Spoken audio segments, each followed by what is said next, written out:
Martian Games Book 1 Tank Off Classic. All right, so ready to get dusty. Today's deep dive takes us all the way to Mars. Mars. Yeah, but we're not talking about rovers or Elon Musk, This is about a reform school. Reform school on Mars. I'm intrigued. Oh, it gets better, trust me. So we got this partial manuscript, mg1public.md. It follows a group of, troubled teens. Let me guess, Martian delinquents. Basically. They call themselves the NOOB team. NOOB. Yeah, Noctis Orphanage for Outreach and Betterment. Okay, gotta admit, that's kind of clever. Right, but don't let the name fool you. This place is tough. And these kids, they're looking for a way out, a shot at redemption. And what's the path to redemption on Mars? Competitive tankery.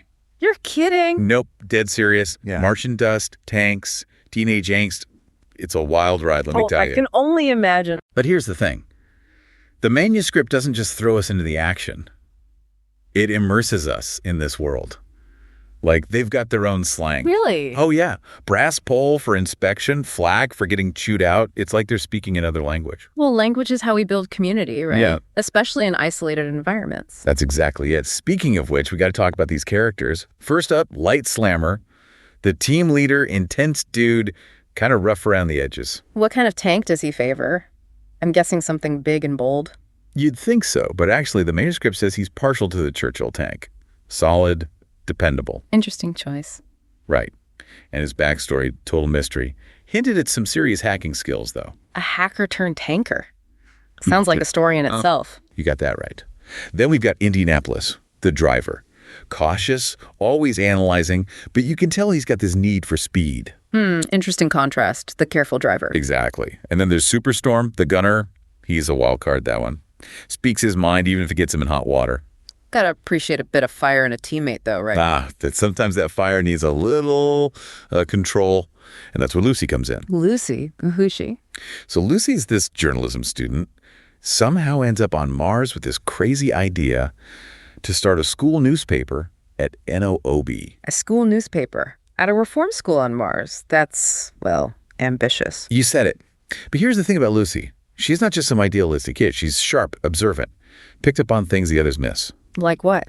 Well, she starts noticing these weird power dynamics at play, specifically with Vice Principal Sassafras. Sassafras. Now that's a name. Right. And this guy, he creeps me out. He's all about manufactured hope. Manufactured hope? What's that? It's this insidious thing, right? Like dangling a carrot in front of these kids, just enough to keep them in line. Ah, I see. False promises, that sort of thing. Exactly. And it makes you wonder about the long-term effects, Absolutely. What happens when that hope runs out? That's the question, isn't it? Yeah. And it all ties back to Light Slammer and his past at HARM. HARM? Yeah, the Hillis Academy for Rehabilitation Marcianish.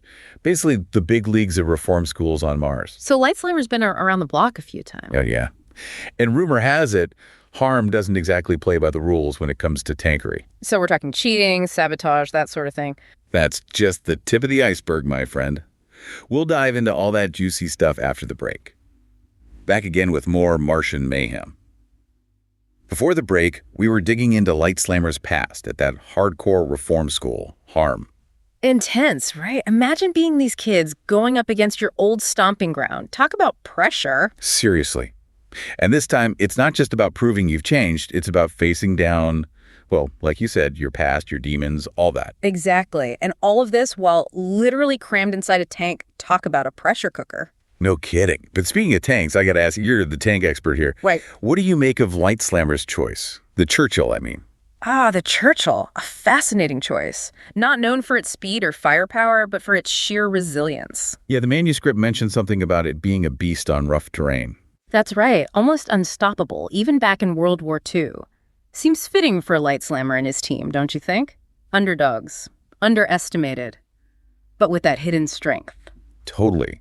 And then you've got HARM rolling in with their state-of-the-art tanks, all sleek and, kind of intimidating. It's a visual representation of the power imbalance, isn't it? Like, here's what you could have had, but you effed up. And that feeds into the whole manufactured hope thing, right? Oh, absolutely. It's all a mind game. Make them crave what they can't have, keep them striving, keep them in line. But it's a dangerous game. Because what happens when those kids realize the truth?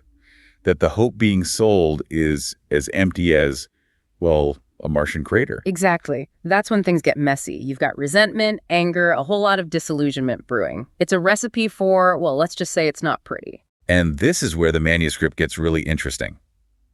Because Light Slammer, he's caught in the middle of it all. Torn between who he was and who he wants to be. Right. He knows Harm's tactics, he's seen it firsthand, but he's also trying to break free from that cycle, prove that he can win, but win fair and square. But old habits die hard, right? And when the stakes are this high, it's got to be tempting to revert to what you know, even if it means crossing a line. And believe me, Harm is not making it easy for him.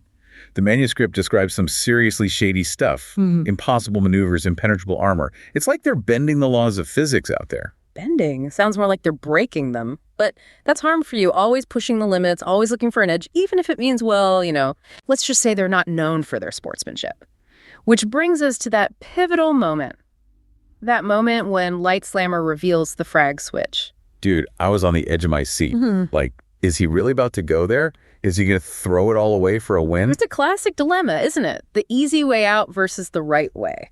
And trust me, in the heat of the moment with everything on the line, it's not an easy call. Especially with those Harm jerks breathing down his neck. Exactly. So what's it going to be, Light Slammer? All right, so last we left off, Light Slammer's got his finger hovering over the frag switch.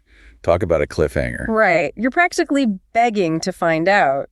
Does he or doesn't he? And it's Harm, so you almost feel like maybe he's got to, fight fire with fire. It would have been easy, predictable even. But our boy Light Slammer, he's full of surprises. So he doesn't use it. Even when Harm's out there bending the rules, practically rewriting physics with their tanks. He holds back, doesn't flip that switch, and you know what that tells us. That he's learned something from that whole Harm mess.